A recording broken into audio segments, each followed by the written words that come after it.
Salut tout le monde. Aujourd'hui on se retrouve pour une nouvelle vidéo. Et aujourd'hui je vais vous donner 5 raisons de regarder l'anime Kobi-san. Et je précise, la plupart des raisons que je vais parler dans cette vidéo s'appliquent également en manga quand il sortira en France au moment où je tourne ces vidéos. Mais avant que je vous donne mes 5 raisons, je vais vous présenter l'anime Kobi-san.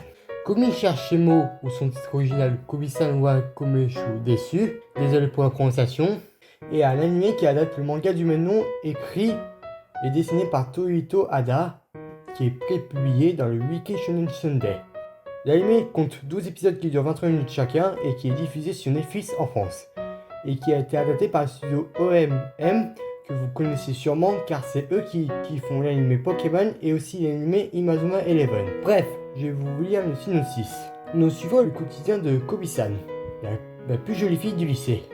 Partout où elle passe, ses camarades ne peuvent pas s'empêcher de la fixer du regard. Toujours en admiration devant sa beauté et sa prestance, de plus, la jeune femme dégage un côté froid et mystérieux qui manque pas d'alimenter les fantasmes déjà nombreux des autres élèves à son égard.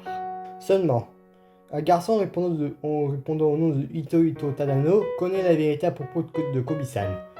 Si elle ne semble s'intéresser à rien ni personne, c'est uniquement en raison de sa promptibilité qui l'empêche de communiquer convenablement avec les autres. Bien décidé à corriger ce défaut qui la gêne au quotidien, Komi-san va recevoir l'aide de Hitohito qui va lui apprendre à s'habituer à la présence d'autres personnes. Bon, maintenant que je vous ai présenté l'anime Kobi-san, on va commencer avec la première impression. Et on va parler du concept de la série. Bah déjà, vous avez dû le voir si vous avez vu les trailers, le concept est très original. Je m'explique. Vous allez dire oui, au point de vue, Kobi-san a l'air d'un school life vraiment banal, blablabla, je vais me abonner. Mais avant que tu poses de commentaires, je vais expliquer pourquoi. C'est dans ce concept qui le rend unique à la série.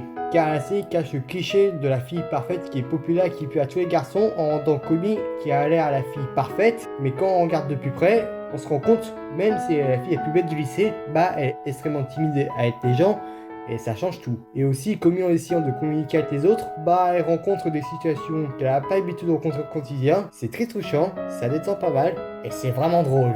Et d'ailleurs, en parlant d'humour, la traduction est toute trouvée pour parler de l'humour de la série. Oui, pour ceux qui savent pas, Kobi-san c'est pas qu'une romance school life, c'est aussi une comédie, notamment avec beaucoup de références à Jojo Bizarre Adventure. Mais avant que les pro Jojo me disent en commentaire, genre ouais, l'anime Kobi-san c'est une Jojo ref, il n'y a pas que ça. Il n'y a pas que ça dans l'humour de la série. Et on remarque bien avec les références de la série. Et notamment qu'on avance dans l'histoire, on commence à voir le style de l'humour de la série. Même si j'avoue que des fois ça met des doubles sens, mais je vous dis rien.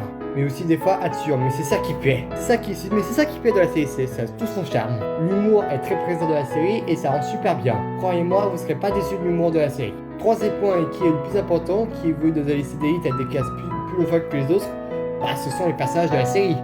Tous les personnages sont attachants comme jamais. On s'attache très vite à eux, ils sont déjantés les uns les autres. Vous allez sûrement trouver ceux qui vont correspondre plus. Notamment par exemple pour vous citer, on a Tadano qui est comment dire, le lycéen normal. On a aussi Najimi qui est un peu la personne très sociable qui a tout le monde comme ami.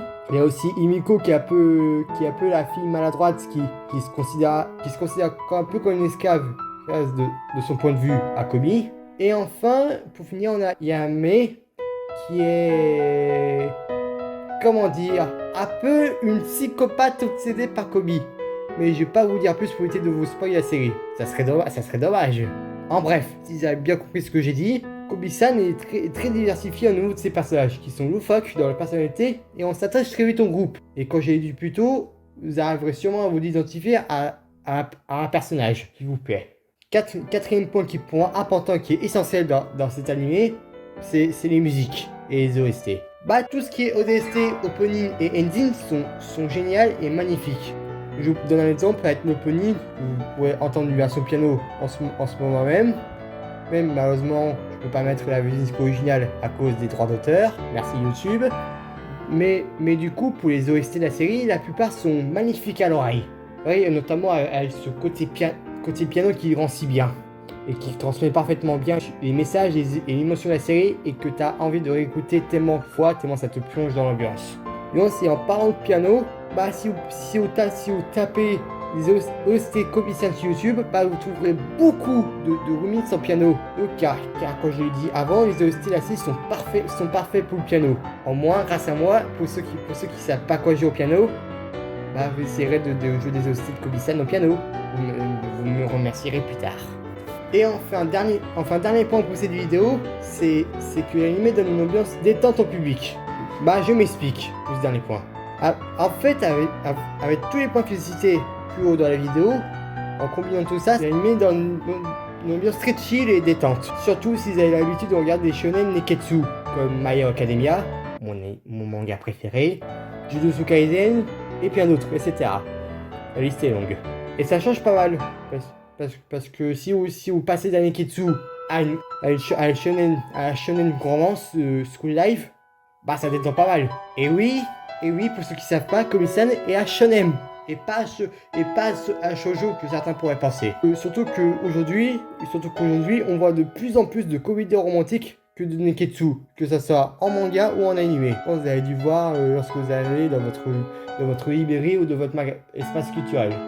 Et pour conclure cette vidéo, bah, l'anime a reçu de très belles notes sur les sites spécialisés et ça serait dommage de passer à côté. D'où on attend le manga avec impatience en France et on espère qu'il y aura une bonne communication pour le manga, par comme démontré à ses débuts, et qui trouvera son public en France. Et pour finir, je voudrais remercier Netflix car c'est grâce à eux qu'on a pu avoir l'anime en France et qu'il a pu trouver son public. Et on espère que le succès de l'anime pourra attirer la sortie du manga dans notre belle hexagone. Sur ce, c'est la fin de cette vidéo. Dites-moi en commentaire ce que vous avez pensé et aussi dites votre avis sur Kobe-san en commentaire. Et n'oubliez pas de lâcher votre like et de vous abonner à la chaîne pour pas manquer les prochaines vidéos. Je dis à la prochaine, c'est comme Fougère.